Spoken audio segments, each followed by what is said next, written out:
Hey folks, Greg Coon with Fighting for Fitness. Coming to you today, it is April 24th. It is still cold outside here in Fairbanks, Alaska where I live. It's about 37 degrees right now. You can see the snow in the background. And today is the day that I'm vowing to get back in shape. Since this whole COVID-19 thing, I haven't been doing my regular jiu-jitsu and MMA workouts as I mentioned in some of my other videos. That's the main thing that I was doing. I figured out that with the amount of time I was spending at the gym, I was probably burning about 5,000 calories a week just from doing my training, and that went away almost entirely. So I was doing some workouts hit and miss, and you may have watched a couple of them in my other videos, but I still, I've gotten pretty soft, and really ever since I went to Hawaii here quite a while back, I just haven't gotten in the groove. So today's the day. I got a couple mats in, and over the next few videos I'll show you my workout partners that happen to live in my house, which is amazing. I got two outstanding athletes and wrestlers. My son Isaac is going to be fighting on the same card that I'm fighting on. So if you've been following me at all, I'm an MMA fighter. I'm 51 years old. The fight that I was going to do here actually I think just this week has gotten postponed. That's going to be August 15th. So it's a long ways out, but I got a lot of work to do. So two things that I'm going to be doing in order to get in shape. I'm going to be doing a very low carb / keto diet, and I'm also going to be doing intermittent fasting. So at the time I'm filming this right now, it's about 2 o'clock. I'm at the end of my 14-hour fast. I worked out at the end of my fast on purpose. That's very beneficial. I'm just going to kind of go over what I do and don't eat while I'm doing my low carb / keto. The reason I say low carb / keto is I don't really care if I'm in ketosis or not. It doesn't matter that much to me. I don't feel that much of an appreciable difference from my regular eating to where I'm in ketosis, but I definitely want to keep my carbohydrates low, because as I've talked about again in some of my other videos, when you eat carbohydrates are essentially sugars, and we'll talk more here in a few minutes about what those are. Those raise insulin, and when you raise insulin, you're essentially opening up a gate that allows you to store fat. Well, I don't want to store fat. I want to be burning fat. So I'm going to eliminate the carbs. I'm going to do intermittent fasting. For me, I use a 14-hour window where I fast for 14 hours and I eat for 8 hours. Again, as I've mentioned, my first meal of the day is at 2 o'clock. If I do a 14-hour fast, my last meal of the day is at 10 p.m., which is way too late for most people. I don't recommend doing it that late in the day, but I hate going to bed hungry, and I don't sleep well if I am. So that's what works best for me. You need to modify what works best for you.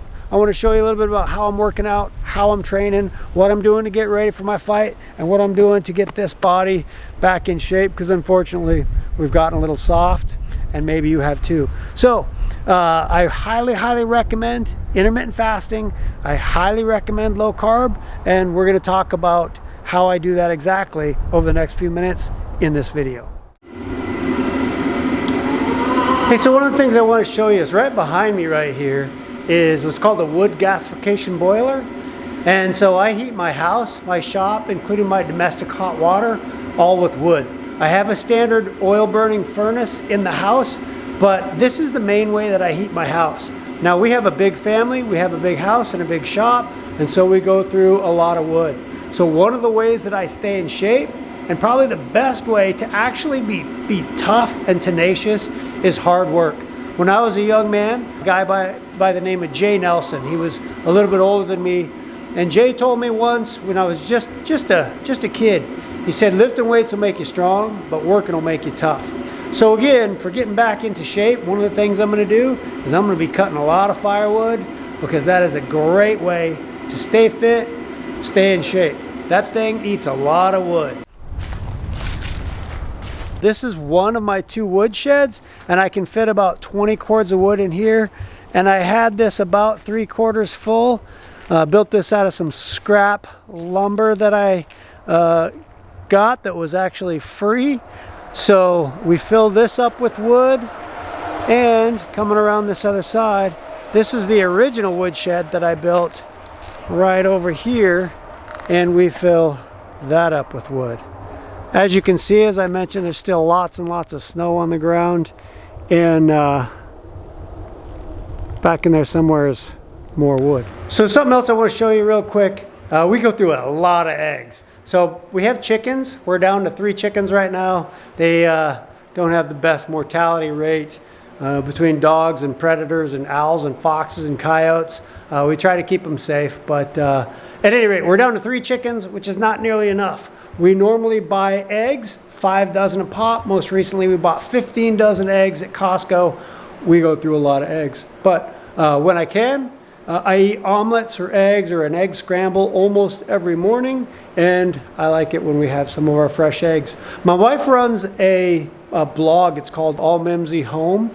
So I'll put a link at the bottom of this video for All Mimsy Home. You can actually see how we made this real cool chicken coop right here. So let's see if there's any eggs in here.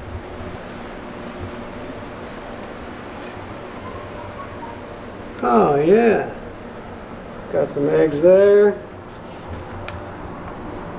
Time to gather up some eggs. All right, so before I get going on my omelet, I just wanted to go over a couple of foods that you can and can't eat when you're doing keto or low carb. So we'll start off with some of the obvious. The kids made brownies the other day. Brownies, obviously an absolute no-go. Bread, even whole wheat, whole grain, gourmet, high quality. This isn't the best quality bread, but bread is an absolute no-go. So in here, I got leftover oatmeal. Oatmeal, supposed to be good for you, but for low carb and keto, no-go. Milk in any significant quantities, low carb, certainly not for keto. Milk is a no-go.